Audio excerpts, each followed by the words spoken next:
For this week, we're doing DB5, and it is over chapters 11 and 12. We are supposed to identify a couple of the topics that we found interesting and present those. One of the things that I found interesting was the roots of persuasion. This was originally credited to the Greek philosopher Aristotle. This is one of the first established systems of persuasion. The system has a couple of parts in it. Ethos, pathos, and logos. The ethos portion of it is where the speaker um, gives himself credibility for the topic he's speaking on. He can set his reputation and the reason why he's speaking about this topic. The pathos portion of it is the one that appeals to emotions. This is where the uh, speaker is trying to invoke feelings and make emotional connections with the audience.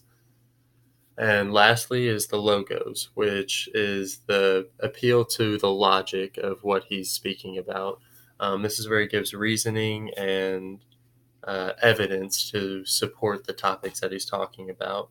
Um, this is just all information that can back up uh, his topic and make the entire speech itself have more impact to the audience.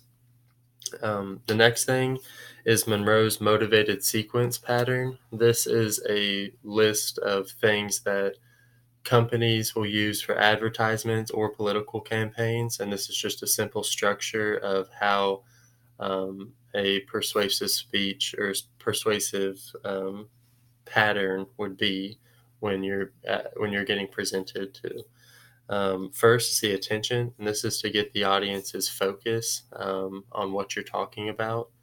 Number two is the need. So this is where the speaker would identify a problem to the audience and uh, just bring out the issues that they might not have known beforehand. Number three is satisfaction, and that's where the speaker would identify a plan to fix the problem that he had just mentioned. Um, and then visualization is four. This is where the speaker would use positive imagery or reinforcements to help his